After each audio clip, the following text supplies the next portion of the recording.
अब वक्त आ गया है कि हमने जो सवाल की मदद से सीखा उसकी प्रैक्टिस करें।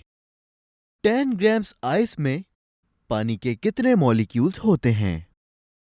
और इसके साथ कैलकुलेट करें नंबर ऑफ हाइड्रोजन और ऑक्सीजन सेपरेटली, और टोटल नंबर ऑफ एटम्स और सैंपल में कोवेलेंट बॉन्ड्स की तादाद कैलकुलेट करें। तो इस सवाल में बहुत सारी चीजें हैं जिन्हें आपने कैलकुलेट करना है, राइट? आइए पहले से शुरू करते हैं, जिसमें हमें 10 ग्राम्स ऑफ आइस में number of molecules of water मालूम करने हैं। तो सवाल के इस हिस्से के लिए हम जानते हैं कि मास ऑफ आइस 10 ग्राम के बराबर है और 18 ग्राम per mole molar mass of water है। अब वो फॉर्मूला इस्तेमाल करते हुए जो हमने नंबर ऑफ मॉलिक्यूल्स के लिए यूज किया था, यानी कि mass of water in gram divided by molar mass of water in gram per mole multiplied by the Avogadro's number.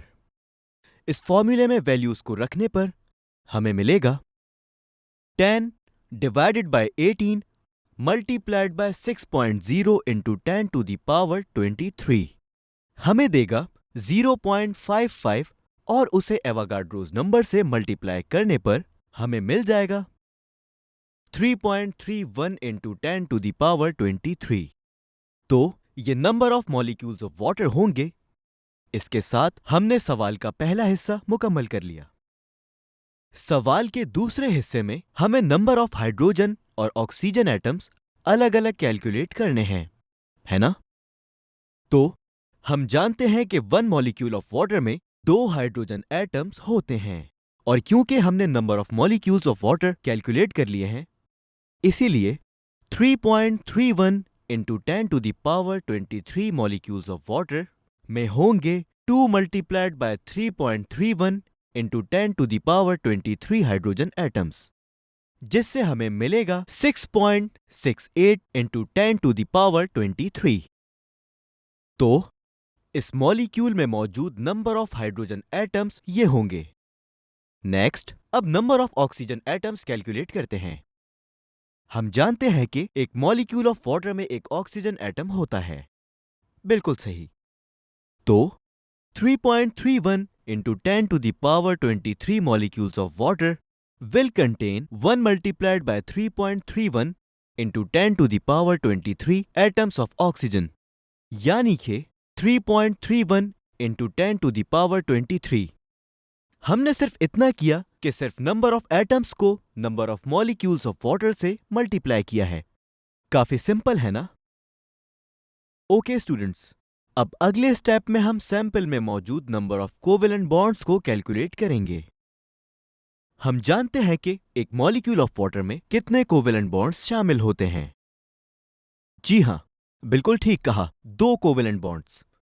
तो 3.31 into 10 to the power 23 molecules में कितने नंबर ऑफ कोवेलेंट बॉन्ड्स शामिल होंगे? उसके लिए हम सिंपली मल्टीप्लाई करेंगे 2 by 3.31 into 10 to the power 23।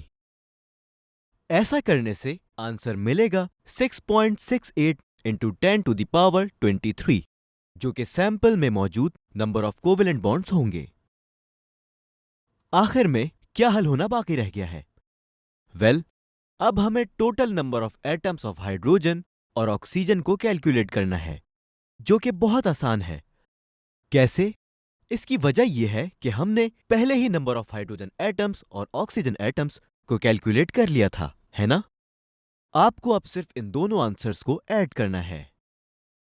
हमारे पास है 6.68 multiplied by 10 to the power 23, जो कि नंबर ऑफ हाइड्रोजन एटम्स है, याद है? Plus 3.31 into 10 to the power 23, जो कि नंबर ऑफ ऑक्सीजन एटम्स है। इनको ऐड करने पर हमें मिलेगा 9.99 इंटू 10 टू द पावर 23, जो कि सैंपल में मौजूद total number of atoms of hydrogen और ऑक्सीजन है।